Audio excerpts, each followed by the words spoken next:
Estamos de regreso, amigos. No se olvide, estamos en YouTube, trazando la plomada. Ya estamos con un canal allí. Si no escuchó el programas anteriores, o tal vez porque estuvo fuera de casa, no se preocupe. Entre a YouTube y busque Trazando la Plomada, y ahí nos va a encontrar toda la serie de grabaciones que hemos hecho del estudio de Pedro. No se lo pierda. Y ayúdenos, marque ahí, suscríbase primero para que le llegue las últimas grabaciones a su bandeja directamente. Usted lo puede escuchar y compartir con sus amigos. Y también puede llamarlos al teléfono 224-4539, 224-4539, para cualquiera, si usted necesita oración, alguien que le acompañe, un consejo, bueno, llame al canal, al teléfono, que estamos para atenderle toda la semana, 224-4539. Continuamos, Editor. Sí, la palabra de Dios dice en 1 Pedro 5:5, dice: Dios resiste a los soberbios y Dios da gracia a los humildes. Tal vez sería interesante poder describir un poco la palabra soberbio y la palabra humilde. Me voy por la última. La palabra humilde, he aprendido que hay un sinónimo que nos ayuda tremendamente a entender cuál es el significado de esta palabra, y no lo que a veces se acostumbra a pensar, que un humilde es una persona pues que no tiene dinero, ¿no? Y dicen es humilde, una persona que no ha podido comprarse una ropa es humilde. No, la palabra humildad tiene que ver con ubicarse delante de Dios. Ser humilde delante de Dios es ubicarse delante de Dios. Por eso después dice: humíllense bajo la poderosa mano de Dios. O sea, ubíquense bajo la poderosa mano de Dios. Y el ubicarse tiene que ver con reconocer, entender y reconocer y aceptar que Dios es poderoso y que nosotros no lo somos, que Dios es grande y que nosotros somos pequeños, que Dios es el que guía toda la historia del universo y nosotros solamente somos una extensión de Dios. No podemos ponernos a la altura de Dios. Y eso nos lleva a la palabra soberbia. La palabra soberbia está relacionada con las personas que creen que todo lo pueden y que creen que con sus fuerzas pueden hacer todo. O sea, se igualan a Dios. Y la verdad es que como seres humanos tenemos muchas limitaciones. Y por eso viene esta palabra altivez, tan ¿no? importante de humíllense. Y con la altivez también, porque el soberbio es altivo. Así es. Y sabemos que el primer soberbio de la historia fue Lucifer, que quiso ser como Dios justamente. Ahí empezó todo. Y al querer ser como Dios, se convirtió justamente en lo que es ahora por ser soberbio. Y es interesante que en la tentación del jardín también hay un acto de soberbia en el texto, cuando la mujer está mirando el árbol, miren, y dice: y vio la mujer que el árbol era bueno para comer. Bueno, eso no tiene nada de malo, ¿no? Que era agradable a los ojos, tampoco tiene nada de malo, pero aquí viene: el árbol codiciable para alcanzar la sabiduría. ¿De qué sabiduría estamos hablando? La que el enemigo le había dicho anteriormente. ¿Qué le había dicho? Sabe Dios que el día que comas de él, de este fruto, serán abiertos tus ojos y serás como Dios. Y serás como Dios. Y el ser humano, desde el jardín hasta ahora, a través de los siglos, ha pretendido ser como Dios, es decir, tener autoridad absoluta, tener gobierno sobre toda la humanidad, ser como Dios, hacer lo que mejor le parezca. Y vivimos en tiempos que se habla de mucho este movimiento en lo oculto, que trata de tener el gobierno de todas las personas que viven en este momento, en este tiempo en el mundo, y tener una autoridad total. ¿Y eso qué cosa es? Es el mismo espíritu del infierno que viene a manifestarse a través de personas que no han conocido a Dios y que se dejan llevar por ese espíritu de soberbia y orgullo, de control, y al final ¿qué cosa es? Querer ser como Dios. Y la palabra dice que Dios va a resistir, es decir, va a estar en contra de las personas que son así, pero da gracia de aquellos que se ubican, reconocen, aceptan y se someten a la voluntad de aquel que sabemos que nos ama y todo lo que hace es para nuestro bien.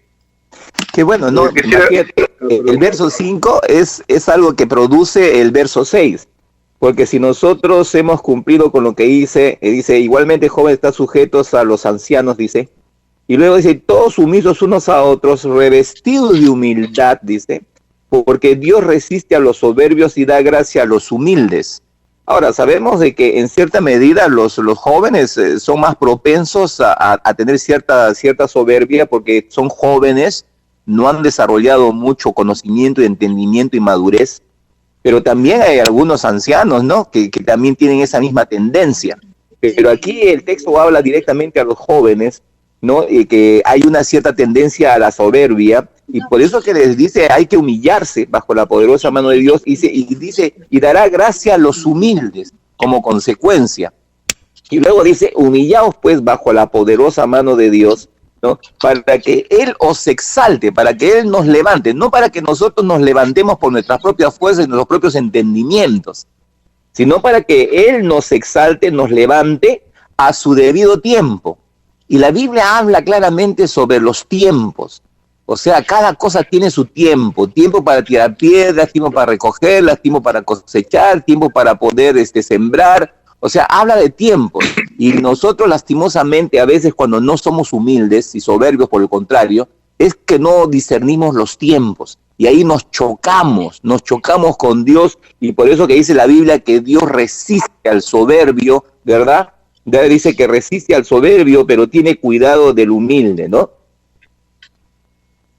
En Génesis, la escritura empieza diciendo que Dios le cede el dominio de la tierra a Adán, ¿cierto? Le dice, mira, todo te lo he puesto ahí para que tú lo administres la tierra, tienes dominio sobre los animales, dominio sobre, etcétera, un dominio tipo administrador. Pero el enemigo logra engañar al hombre y el hombre cae en pecado. ¿Y quién cree que tiene el dominio ahora? El hombre no lo tiene, el dominio lo tiene el diablo. Entonces, en lo que se refiere acá a la tierra, ¿no? Y una de sus manifestaciones, por ejemplo, es COVID, ¿no? El COVID es un virus, o sea, no tiene personalidad, no es un ser, es un virus. Sin embargo, quiera o no, a través de organizaciones mundiales, lo que se está teniendo es dominio sobre países, dominio sobre naciones. Y entonces tienen hasta el grado de que la OMS, por ejemplo, le dice a cada país las reglas que tienen que tener, las medicinas que tienen que tomar, lo que se tiene que hacer en campañas para poder tener bajo control la enfermedad. Pero cuando tú revisas todo eso, por ejemplo, indirectamente se está por tomar esas medidas que nos dicen que tenemos que tomar, están afectando la economía grandemente de todo el mundo, no solamente de Perú. Y entonces es un dominio que hace daño. Se sabe que en países de Europa, en algunos países que han manejado esto con mucho éxito, razonaron de esta manera, ¿no? Dijeron, hay que tener cuidado, el cuerpo está diseñado de tal manera que del medio ambiente capta sus defensas, ¿no? Entonces no nos vamos a poner mascarilla y sí vamos a evitar estar muy cerca. Entonces, ya pasaron la etapa de la etapa más difícil, con pocos infectados y pocos muertos. Sin embargo, los que hemos extremado cuidado, como muchos países en el mundo, la contaminación ha crecido bastante.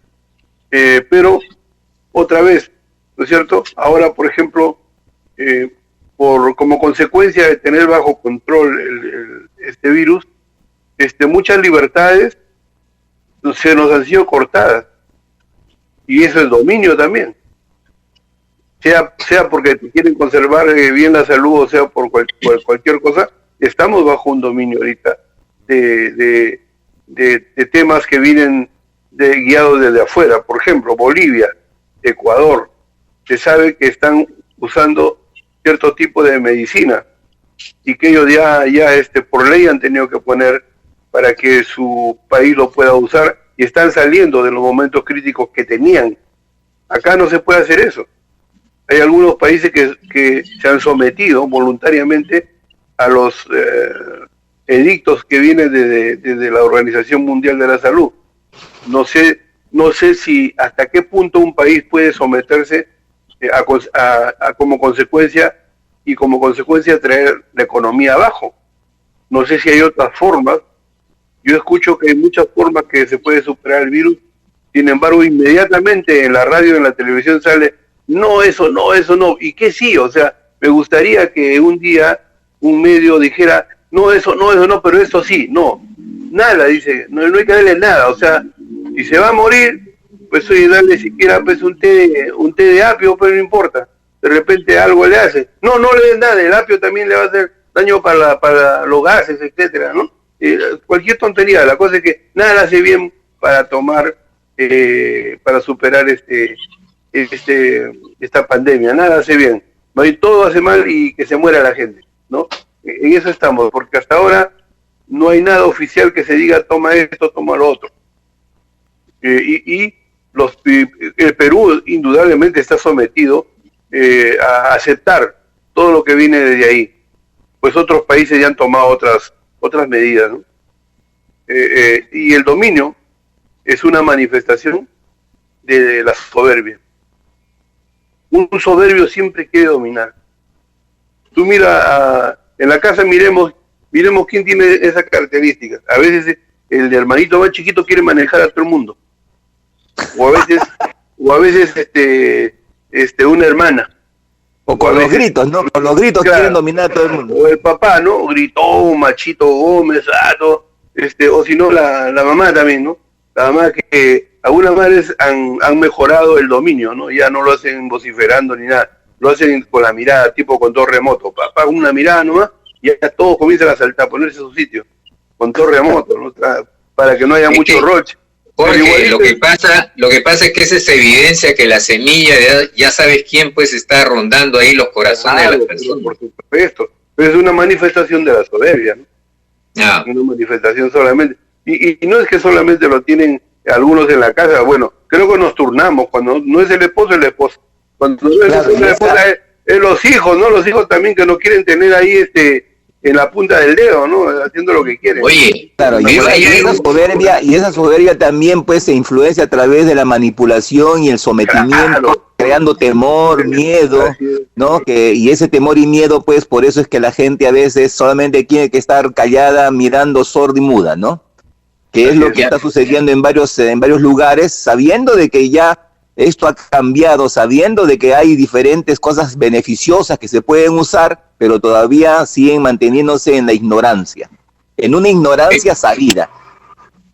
Hay una revelación tremenda que nos tiene acá la palabra a través de Pedro, en que nos dice que el estrés y la ansiedad es un acto de soberbia.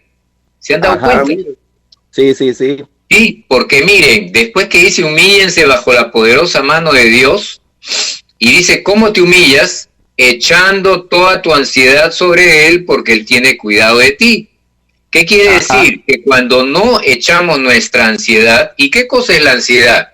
Es un esfuerzo emocional, mental, físico, por tratar de controlar algo que no puedes controlarlo. Insistir en tener control de algo que no puedes controlar, ¿no? Está fuera de los límites emocionales.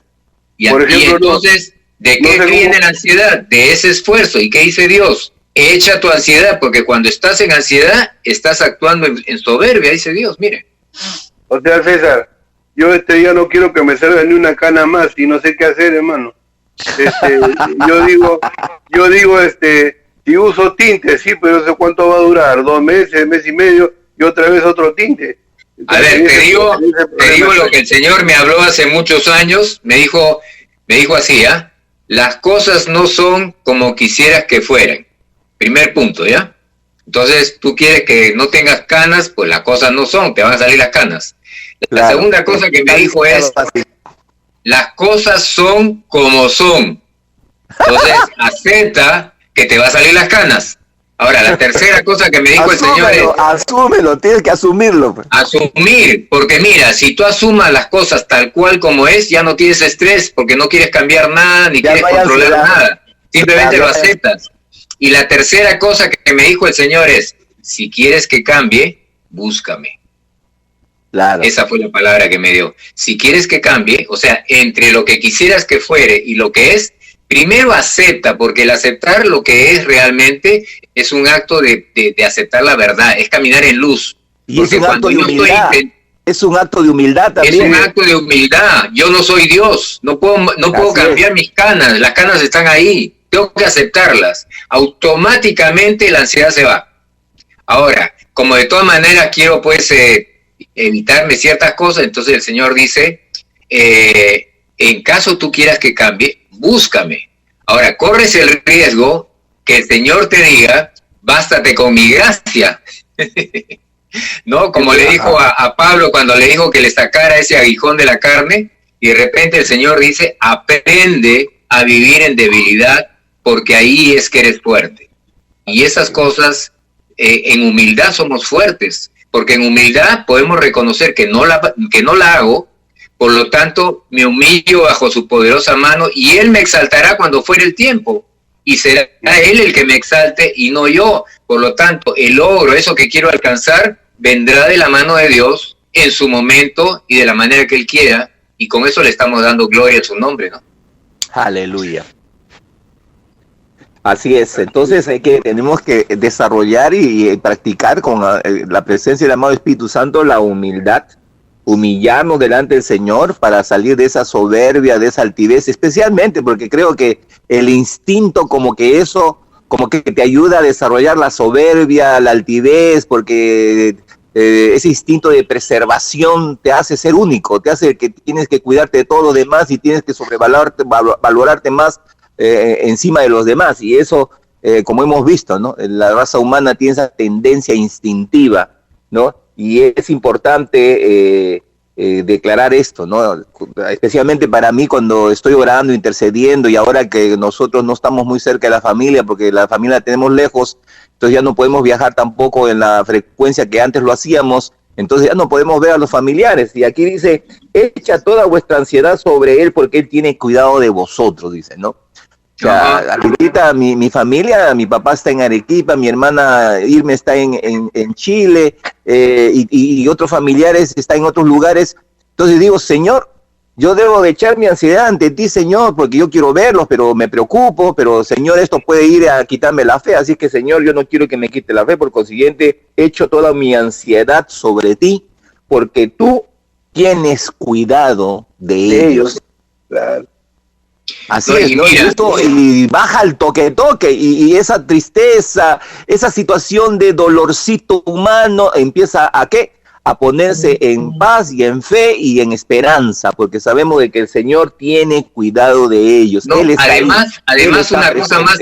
además una cosa importante, le estamos dando lugar a Dios para que haga alguna obra especial a través de nuestra vida o en nuestra vida, porque amén. Miren, si nosotros estamos tratando de manejar las circunstancias o alcanzar algo que está fuera de nuestro alcance, pues Dios nos va a mirar y nos va a decir, bueno, sí, pues si tú quieres, ahora, si me das lugar a mí, Dios tiene más poder que nosotros para corregir cosas, para alcanzar cosas, para cambiar cosas. Por supuesto que la tiene. Entonces, démosle lugar y descansemos, porque entramos en su reposo y el Señor va a hacer maravillas. Pero amén. Si no lo hacemos, si entramos en ansiedad, número uno, dice Dios que eso es un acto de soberbia. Y número dos, en el momento que nosotros nos dedicamos a dirigir el asunto, Dios se va a ir a un lado y nos va a mirar hasta que finalmente nos demos un contrasuelazo y volvamos otra vez y le digamos, Señor, perdóname. Y ahí Dios empezará otra vez a tratar con nosotros. Claro, porque no debemos de permitir el que Dios nos resista. ¿Y cuando nos resiste? Cuando estamos en un problema de soberbia. Así es. Eso es lo que dice la Escritura. Una clase de sanidad mental creo que había en la iglesia.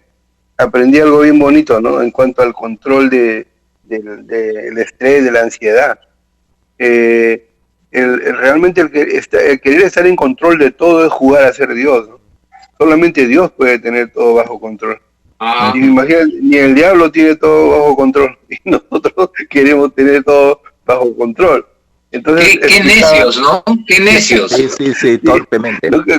Como decía Jorgito, uno quisiera que estar ahí al lado del papá, de la mamá, de los hermanos para que, ayudarles en todo lo que se puede, pero no, ese es jugar a ser Dios, porque Jorgito está en Lima y ellos están en Arequipa. Entonces, pero así puede ser la naturaleza humana, ¿no? Pero decía este psicólogo, lo explicaba con 3 puntos, bien sencillo, ¿no? Decía, por ejemplo, A, B y C, decía 3 puntos, A, B y C. Decía, el punto A, yo estoy en San Borja, ¿cierto?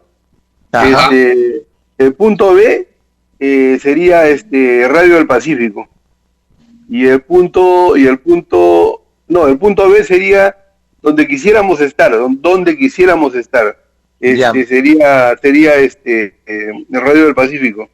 Y el tercer punto era donde verdaderamente estás, ¿no? Estás en punto A, en tu mente quisieras estar en otro lugar, pero al final estás en la nada, ¿no? Entonces, así de buena manera cualquiera entiende. Así cualquiera entiende, compadre. No, pero George, yo me acuerdo que me contaste eso y el punto A era donde tú estás, pero estás encaminándote hacia Radio del Pacífico. Entonces tú estás en el medio entre donde estabas y a donde llegas, pero no quieres aceptar el lugar donde estás. O sea, no has llegado todavía, estás en camino. Y si tú aceptas y disfrutas el viaje, pues tranquilo, ¿no? Pero de repente estás rumbo al lugar y ya quisieras estar en el otro lugar, pero eso no es posible, pues. Eso es un acto de soberbia también. Ya es tarde, ¿no? Claro, pero ¿sabes qué cosa? Mira, hay una cosa muy importante aquí también. Eso sucede dentro de lo que es físico, pero también sucede en lo que es emocional. Porque el mismo proceso lo puede estar pasando sentado en una silla. Estás pensando algo, te estás proyectando en algo y estás frustrado porque no logras llegar. ¿Y todo por qué? Porque en ningún momento has actuado, siempre estás sentado, entonces ese estrés y ansiedad sigue ahí desarrollando y desatándose continuamente, ¿no? Es como, por ejemplo, cuando en tu trabajo te dicen, te encuentras con tu jefe, dices, dentro de 1 hora lo espero en mi oficina, y y te lo dijo de una manera tan seria, entonces tú te vas a tu oficina y no se te puede ir de la mente la forma como te lo dijo, o sea, empiezas a pensar, ¿qué ha pasado? ¿Qué he hecho? ¿Qué he hecho? ¿Qué va a suceder? ¿Me va a despedir? No, mejor no voy. ¿O cómo hago? ¿O mejor hago? ¿Mejor pregunto? Entonces te empieza a desatar toda una situación de ansiedad por causa de que una sola palabra, una sola frase, nada más. Y a la hora de la hora, cuando llegas a la oficina, dijo, señor Ricardo, lo felicito por su buen trabajo. Imagínate, ¿no? ya padeciste cuánto. Y Dios ¿qué dice? Echa toda tu ansiedad sobre mí porque yo tengo cuidado de ti. Entonces, en lugar de mirar al jefe que me gritó, míralo a Dios y encomienda a Él todo tu camino y Él hará, pues, ¿no? Así es. Claro. Claro. Y el versículo 8 para continuar dice... Espérate, no continúes todavía porque ya falta 1 minuto para terminar la tercera media hora. Amigos, entonces, yo soy el pinchaglobos. Le invitamos a usted, amigo, a no cambiar de dial. Está usted escuchando Trazando la Plomada en Pacífico 640 AM y por el internet, bueno, solamente tiene que tener una computadora en cualquier lugar del mundo. O un celular. Un celular también. En cualquier lugar del mundo escucha usted Trazando la Plomada. No se vaya, le esperamos.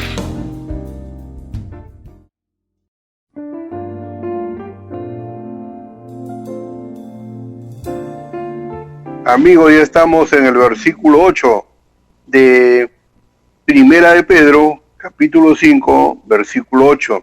Sed sobrios y velad, porque vuestro adversario, el diablo, como león rugiente, anda alrededor buscando a quien devorar. Una vez más, sed sobrios y velad, porque vuestro adversario, el diablo, como león rugiente, anda alrededor buscando a quien devorar. Yo lo veo de esta manera. Cuando nosotros actuamos según nuestros hábitos, según los psicólogos dicen que los hábitos ya no pasan por la razón, simplemente usted lo realiza. Por ejemplo, te gusta una taza de café con 2 cucharitas de azúcar o una cuchara de azúcar. Ya, o sea, lo que le gusta a una, se sirve su café, una cuchara, y ni siquiera lo piensa, todo lo hace automáticamente porque está habituado a eso. Cuando subes las escaleras de tu casa, no miras escalera, peldaño por peldaño cuando subes. ¿Por qué? Porque estás en tu casa. Cuando vas a otra oficina, a otra casa, etcétera, miras cada peldaño a la altura, porque primera vez que lo estás subiendo, pero cuando ya lo has hecho varias veces, ya tu ser todo conoce, calcula y da los pasos rápido y sube a la carrera, ¿no? Sin caerse, sin tropezarse. Entonces, los hábitos tienen como resultado que la razón ya no entra ahí, o sea, simplemente lo acepta. Pero ojalá que solamente fuera eso, pues amigos. También en las prácticas a veces que son prácticas que a Dios no les agrada, pecaminosas, ¿no? Por ejemplo, las personas adictas ya no piensan, simplemente van y buscan lo que a ellos les calma su ansiedad, su angustia, ¿no? Y cuando la Biblia habla aquí de ser sobrios y velad, porque vuestro adversario el diablo como león rugiente anda buscando a quien devorar, en un adicto hay que enseñarle esa capacidad que ha perdido, porque Dios le ha dado, pero hay que enseñarle otra vez esa capacidad de estar atento a sus pensamientos, al monitoreo de qué está entrando en su mente, ¿no? Como le decía, ¿no? El hábito lo va a llevar a drogarse, pero si él está atento, o sea, está en el control de su mente,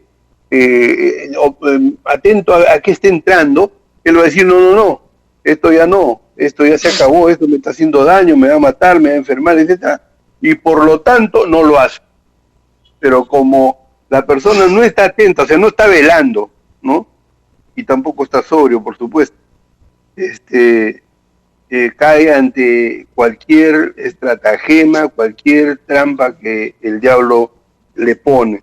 Entonces, como enseñanza de este versículo es que nosotros nunca debemos de dejar que esa capacidad que Dios nos ha dado de observarnos a nosotros mismos. También en estos días quiero contarles algo que les va a dar risa. Dos científicos en YouTube conversaban de esta manera sobre la conciencia, ¿no? Y ellos eran ateos, o sea, ellos no creen en Dios. Sin embargo, estaban estudiando la conciencia. Y entre ellos decían, oye, pero ¿te has dado cuenta? Porque uno era medio español, le dice, pero hombre, ¿te has dado cuenta? Le dice que la conciencia es como que hubiera un tipo dentro de nosotros marcándonos, diciendo, oye, compadre, ¿qué estás haciendo? No hagas eso está mal, ¿no? Y es como que un tipo está dentro de nosotros, como que si otra persona estuviera dentro de nosotros. No sé si somos nosotros mismos, qué cosa es, pero la conciencia es algo que hasta ahora no me entra, no me cuadra. ¿Cómo es? ¿Qué cosa es? No, realmente, y le da la palabra al otro, y otro más o menos dice algo parecido. Y le dice, la conciencia es algo que está en nosotros y sirve para que nosotros podemos evaluar cada cosa que hacemos. Creo que si no tuviéramos conciencia, de repente haríamos actos inconscientes, le dice, como tanta gente hace cosas que al final se arrepiente, y hablaban de esto, ¿no? Entonces, pero sobre todo me agradó escucharlos porque dije, ellos están llegando ya a darse cuenta de que uno no puede estar con la mente abierta como si fuera un aeropuerto que entran los aviones como aquí a la hora que quieren y a la hora que quieren se van. El aeropuerto tiene un control, una torre de control donde dice qué avión tiene que bajar, a qué pista y a qué tiempo. Minutos y segundos cuentan ahí. Entonces, nuestra mente, Dios nos ha dado, pero también nos ha dado la capacidad de poder gobernar nuestra mente. O sea, nuestra mente es nuestra responsabilidad, qué se deposita ahí, qué se piensa ahí, qué se cree ahí. En nuestra mente se originan pensamientos, pero también se recepcionan pensamientos de afuera. Y aquí dice la Biblia, sed sobrios y velar. O sea, oiga, no deje su mente ahí abierta y que cualquier cosa puede entrar y usted lo agarra como si fuera suyo. Eso creo me impactó mucho esta semana cuando estaba justo leyendo este pasaje y también escuchando a estos dos hombres muy reconocidos, científicos muy reconocidos, conversando acerca de la conciencia. Aquí hay un pasaje para reforzar eso que acaba de decir George en Romanos 2, y trazando la plomada, dice, porque cuando los gentiles que no conocen la ley practican por naturaleza el contenido de la ley, aunque ellos no conozcan la ley, pero son ley para sí mismos, y de esa manera ellos muestran la obra de la ley escrita en sus corazones, mientras que su conciencia concuerda en su testimonio y sus razonamientos se acusan o se excusan unos a otros. Esa es la conciencia, ¿no? Uh-huh. Una de las cosas que discerní en la área de consejería era que muchas personas venían con diferentes formas de pensar y podríamos decirle, ¿no?, que estaban ebrias de pensamientos, de deseos, de anhelos, de frustraciones y cosas que habían sido puestas a través de sus experiencias y sus situaciones traumáticas, dolores, etcétera, ¿no? Y que verdaderamente no les permitía estar y discernir o pensar de una manera correcta, porque siempre venían pensamientos, ideas, se encontraban unas ideas con otras ideas, entonces ahí encontrábamos que no había sobriedad, había es como una persona cuando está borracha, ¿no? Cuando una persona está ebria, pierde el equilibrio, no está al tanto de sus 5 sentidos, no está alerta para poder actuar de una manera inmediata, por el contrario, se pone bien lenta. Sus sentidos, digamos, visuales, no puede mirar muy bien, no puede oír muy bien, y aún su olor, porque también todo eso se adormece. Entonces llega un momento que la persona que está ebria no está en la capacidad de sus 5 sentidos para poder hacer frente a cualquier acechanza o cualquier problema que pueda venir contra ella, o en contra de su familia, o en contra de alguien que ama, o en contra de las cosas que también tiene, su riqueza, su trabajo, su negocio, su casa. Entonces, y ahí es donde viene también, nos dice la palabra, dice, sed sobrios, dice, y velad, porque vuestro adversario el diablo, como león rugiente, dice, anda alrededor buscando a quien devorar, y luego dice, resistid firmes en la fe. Ahora, la idea es, ¿cómo es que uno sale de esa situación de estar ebrio de esos pensamientos, dolores, situaciones, digamos, tan difíciles que hemos pasado en la vida, o resentimientos o amarguras que también vemos en la consejería, ¿no? Cuando uno empieza a aconsejar, encontramos que uno dice una cosa y al momento de repente la persona explota, ¿no? Y aún a veces hasta quiere agredir. ¿Todo por qué? Porque hay un dolor dentro de su alma, pero que continuamente los vuelve en una situación de ebriedad y no de sobriedad, ¿no? Que es lo contrario. El sobrio es aquel que tiene control de sus 5 sentidos. El sobrio es aquel que tiene cuidado de lo que está en su entorno porque está alerta. Y dice aquí, dice, sed sobrios y velad. ¿Cómo puedo velar si estoy ebrio?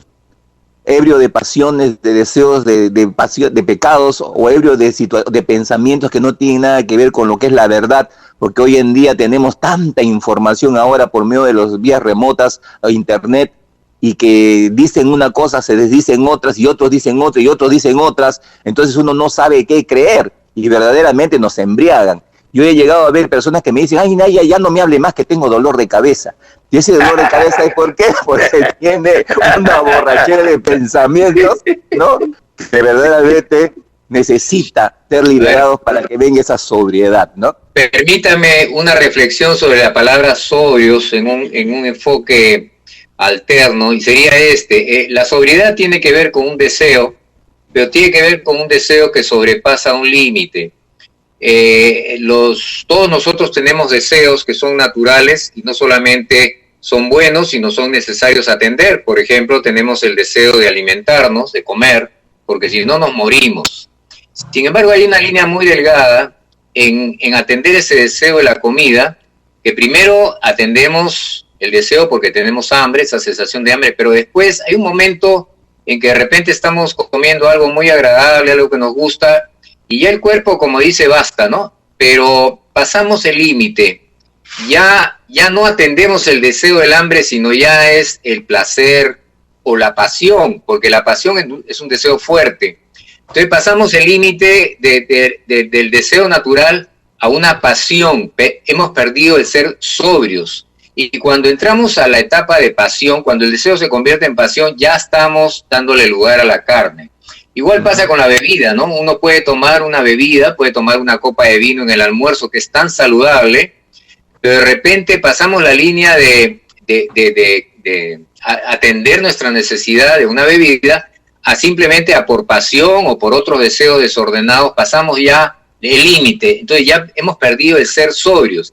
¿Y qué dice la Escritura aquí? Dice que el diablo está buscando a los que no estén sobrios y a los que no están velando, porque eso es lo que dice ahí, ¿no? Dice que el diablo, como león rugiente, anda alrededor buscando a quien devorar. ¿Qué quiere decir? Que el diablo solamente puede devorar y hacer daño a aquellos que le dieron lugar a los deseos fuertes o los deseos de la carne, pasaron de tener un deseo natural a tener una pasión por un placer, de repente es del placer por el placer, o no estuvieron alertas conociendo el lugar donde están. Entonces, dos cosas que podemos rescatar de aquí. El diablo no puede tocar a una persona que se mantiene sobrio, es decir, que no le da cabida a los deseos que sobrepasan los deseos naturales, y tampoco puede tocar a uno que está alerta y, como dice más abajo, resistiendo, estando firmes en la fe, porque cuando estamos firmes en la fe, el diablo no nos puede tocar. César, también podríamos agregar a eso la intimidación, cuando dice como león rugiente, ¿no? Porque cuando es un león rugiente, ¿qué hace el león rugiente? O sea, te quiere intimidar con su rugido. O sea, en medio de lo que está diciendo también quiere intimidar, y eso es lo que sucede en una persona que está ebria, ¿no? Se siente intimidada fácilmente cuando suena algo que está fuera de su control. Bueno, yo conozco a unos ebrios que cuando tienen un león rugiente por ahí se mueren de risa.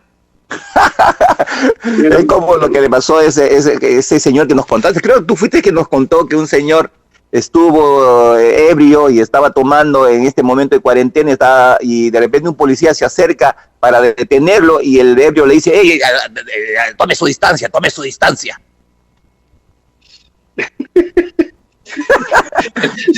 No me estaba ebrio. Lo que pasa es que estaba bien ebrio porque se había tomado hasta la distancia. Ya, recién caigo. Pucha, no está tan bueno el chiste. No, es que es un chiste para inteligentes. Pero hay una cosa también importante en este verso 9, y eso para todos los que nos escuchan en este momento, que dice que no estamos solos en toda esta circunstancia. Dice sabiendo que los mismos sufrimientos se van cumpliendo entre sus hermanos en todo el mundo. ¿Qué quiere decir? Que todos los que somos hermanos en la fe y vamos a estar sobrios y velando, pues el diablo ¿a quiénes va a atacar si no son a los creyentes? Porque a los que no son creyentes, a los que no conocen a Dios, están dentro de su ceguera, dentro de su control. Por lo tanto, juega con ellos y los mantiene jugando ahí para que se diviertan un poco en sus placeres, en sus pasiones, en sus locuras, en sus codicias. Pero los que se les escapa de la mano son los creyentes fieles que tienen intimidad con Dios, y el poder del Espíritu Santo empieza a obrar en ellos y a través de ellos, y a esos son los que el diablo está como león rugiente. Por lo tanto, si nosotros permanecemos en la fe y tenemos la buena batalla de la fe, como dice la Escritura, pues va a haber sufrimientos y va a haber padecimientos. Creo que Pedro nos ha hablado de eso durante toda su epístola, los padecimientos por ser fiel a Dios, y no estamos solos, como dicen, pero Dios nos dice las dos palabras sabias, ¿no? Permanezcan en sobriedad. Simplemente atiendan sus necesidades en sobriedad, no pasen la línea de las pasiones desordenadas, y estemos alertas, velando y orando para no caer en tentación. Sí, y esa palabra resistir, ¿no? Dice resistir firme, dice, hay que estar bien parado. Resistir firme en la fe. Pero ¿cuál es la interpretación de resistir? O sea, ¿qué es lo que quiere decir resistir? O sea, hablando en otro... La palabra resistir tiene que ver con pararse firme y enfrentar. No tiene que ver con aguantar el palo. Tiene que ver con pararse firme, ya como la armadura de Dios que dice el calzado del apresto del Evangelio de la Paz. ¿Para qué? Para resistir, para estar bien parados y no moverse, porque dice que la armadura de Dios es para estar parados cuando el enemigo agrede, y finalmente al terminar todo dice estar de pie. Ya, resistir, como sea, resistir en una actitud de aguanta nomás, o en una actitud de resistir de una manera, como si, ¿qué cosa quieres? Esa última, ¿qué tienes tú conmigo, compadre? Claro, ¿qué tienes conmigo? Ese resistir. Claro, porque así como Jesucristo lo hizo, ¿te acuerdas cuando el Señor Jesucristo lo hizo? Cuando Jesús él lo hizo, cuando estuvo ahí de frente del soldado, y el soldado le dio una cachetada, el Señor resistió. Él no se le vino encima ni tampoco le quiso pegar, no, lo resistió. Le dijo, si estoy en la verdad, ¿por qué me pegas? Lo resistió. Hay una diferencia entre agredir con violencia y resistir con firmeza. Cuando uno agrede con violencia, está metiéndose dentro del área de la otra persona, pero cuando uno resiste con firmeza, está parado en su lugar, no está invadiendo la privacidad o la intimidad de otra persona. Y creo que tampoco son palabras que no se han enseñado durante mucho tiempo, y es importante resaltarlas. O sea, en otro sentido también resistir sería no dejarse avasallar. Ajá. Sí, pero también está bien, pero no agrediendo, porque si tú agredes te conviertes igualito en... No, pero eso ya está claro, pero no dejarse avasallar también podría ser resistir. Claro, porque estás parándote firme, es como que viene uno, ¿han visto a veces en los partidos de fútbol no tienen un choque y uno se le acerca al otro y el otro lo mira y se ponen las cabezas uno contra el otro, no se tocan, pero se están resistiendo los dos están diciendo ¿qué tienes? Entonces Dios lo que dice es, cuando el león está rugiendo buscando a aquel roedor, párate firme en la fe y resístele, dile ¿qué tienes tú? Sal de acá, tú no tienes nada contra mí, lo que dijo el Señor Jesús cuando estaba con sus discípulos, vámonos ya porque dice que viene el de las tinieblas, dice, y él no tiene nada en mí. Entonces yo creo que resistir es esto, pararse firme y decir no te metas aquí, este lugar no es tuyo. Qué bueno que estamos hablando sobre este término resistir, porque en algunas veces he escuchado una explicación sumisa de resistir, o sea, no, eso no es. Eso no es. No. Y también hay una palabra que también se confunde, que es paciencia. Paciencia no es aguanta nomás. Paciencia es permanecer, o sea, perseverar en la fe. Es algo positivo, no es negativo. Claro. César, bueno, ¿cuánto falta? Falta 5. Ok, avancemos. Dice el versículo 10 entonces, mas el Dios de toda gracia que nos llamó a su gloria eterna en Jesucristo, después que hayáis padecido un poco de tiempo, él mismo os perfeccione, afirme, fortalezca y establezca. A él sea la gloria y el imperio por los siglos de los siglos. Amén. Otra vez la palabra padecer, ¿no? Pero se han dado cuenta que dice, cuando hayas padecido un poco de tiempo, como que el padecimiento del cual ha estado hablando el apóstol Pedro es corto comparado con toda la gloria que ha estado hablando, ¿no? La eternidad, pues. Con la eternidad. Claro. Y es un precio que hay que pagar, ¿no? Porque el Señor dijo, nadie llega al Padre sino por mí. ¿Y cómo llegó Jesucristo al Padre? Por la cruz. Entonces hay que pasar por la cruz, ¿no? Sí, hay una razón, pues, porque la razón es que el Señor requiere perfeccionarnos, afirmarnos, fortalecernos y establecernos en Él. Amén. Que es lo que Él dice, ¿no? Porque todo lo que es en Él, por Él y para Él. Como Pablo mismo dijo, ya no vivo yo, más Cristo vive en mí, y lo que vivo ahora en la carne lo vivo en la fe del Hijo de Dios. Por consiguiente, significa de que Pablo en su momento tuvo la presencia del Señor y ¿qué cosa? Lo hizo, lo perfeccionó, lo afirmó, lo fortaleció y lo estableció. Es lo que está diciendo aquí, ¿no? Pero el Dios de paz y de toda gracia, que nos llamó a su gloria eterna en Cristo Jesús, después que habéis padecido un poco de tiempo, Él mismo, dice, os perfeccione, afirme, fortalezca y establezca. Un ejemplo de lo que es padecimiento en esta naturaleza, ¿no? Por ejemplo, un adicto un adicto cuando deja de tomar la droga, ¿qué cosa cree que le pasa? Convulsiona. Así es. Su cuerpo está pidiendo más, ¿no? ¿Qué quiere más droga? Y la persona ya se negó, entró en una etapa de cura, de limpieza, y su cuerpo le pide eso, y el sufrimiento, fíjese que está pasando, es un sufrimiento, pero para vida, ¿no? Así es. Un padecimiento de su carne, pero para vida, ¿no? O sea, porque no lo están complaciendo en lo que está pidiendo, quiero droga, y no le dan, y se retuerce, y se cae, y convulsiona, pero todo ese sufrimiento es para vida, para mejorar. Amén. En cambio, el otro padecimiento de, por ejemplo, una persona que como consecuencia de la adicción, un día su cuerpo no da más y muere. Ese padecimiento no es para vida, es para muerte, ¿no? Entonces hay que aclarar bastante que el padecimiento que habla la Biblia es ese tipo de padecimiento, ¿no?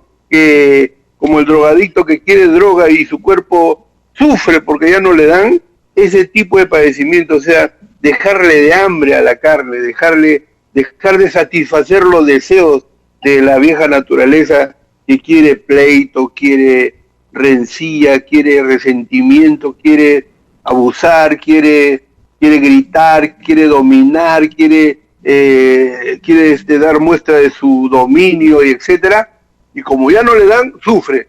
De ese tipo de sufrimiento está hablando el apóstol, no está hablando de sufrir por causa del pecado, que es otra cosa. Y el verso 11 está dedicado a todos los estresados, porque dice: a él sea el dominio por los siglos de los siglos, amén.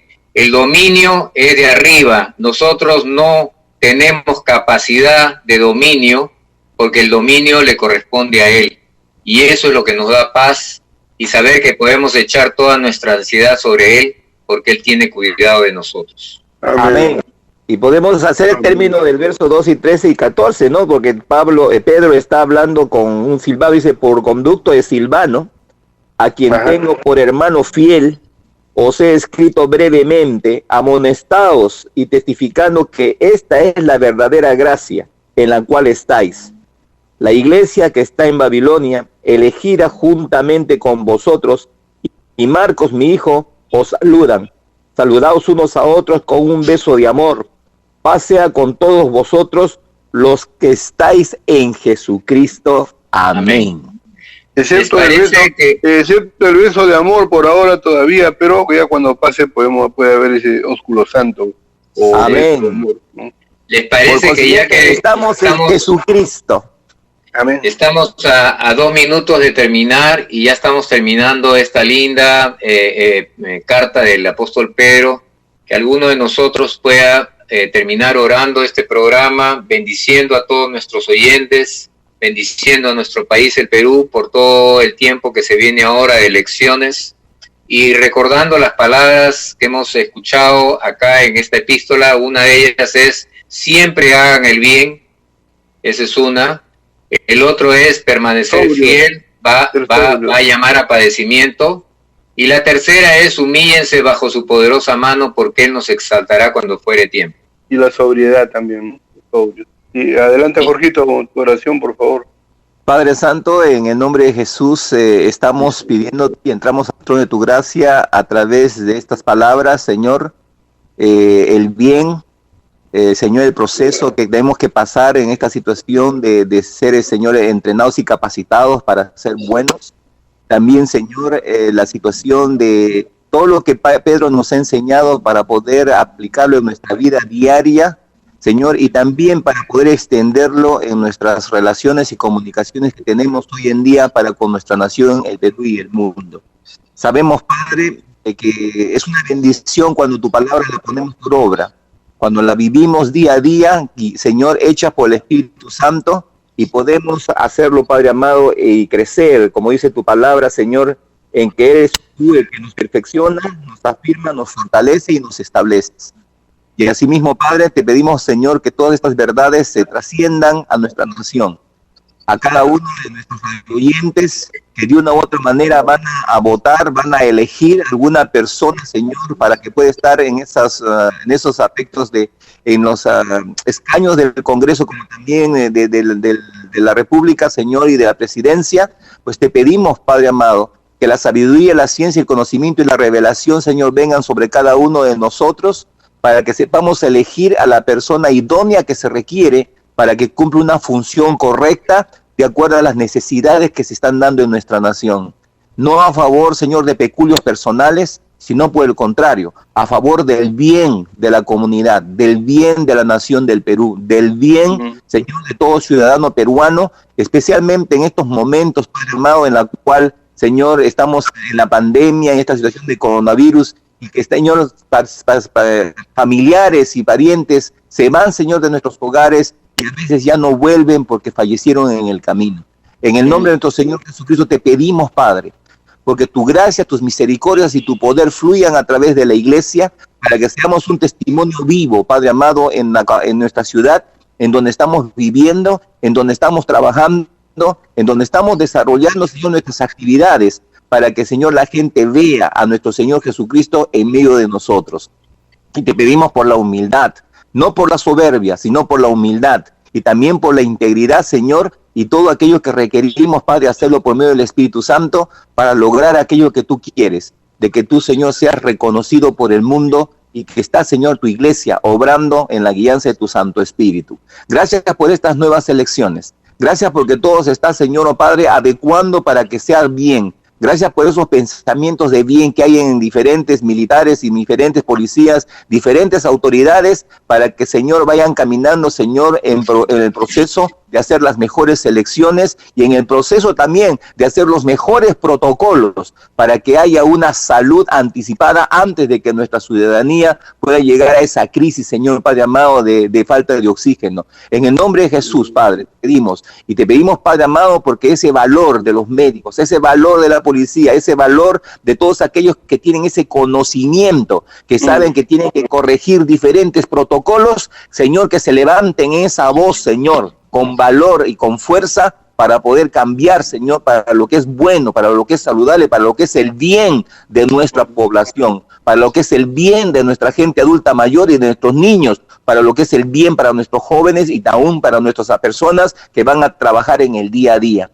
En el nombre de nuestro Señor Jesucristo, Señor, te pedimos de que esos pensamientos se llenen de fortaleza del Señor y de valor para hacer frente a ese maligno, a ese león rugidor que quiere, Señor, asustarnos y que, Padre amado, y que no puede cuando nosotros estamos unidos a ti, guiados por tu Santo Espíritu y para deshacer las obras del diablo. En el nombre de Jesús te pedimos, pues, Padre, por todo ello y estamos agradecidos porque sabemos que en estos días, días a días, estamos siendo fortificados por ti para hacer frente a las diferentes demandas y necesidades que estamos teniendo. Y así también bendice a nuestros familiares donde se encuentran. Así como dice tu palabra, Señor, que tú tienes cuidado de cada uno de ellos. En el nombre de nuestro Señor Jesucristo. Amén y amén. Amén, amén. Hasta el próximo amigos, les esperamos sábado. El próximo programa, sí. Chao, chao. El próximo programa, amigos. No cambie de canal. Recuérdese, estamos en YouTube, búsquenos, ahí va a encontrar esta grabación. Gracias por mantenerse en sintonía, nos vemos el próximo sábado. Bye bye. Chao.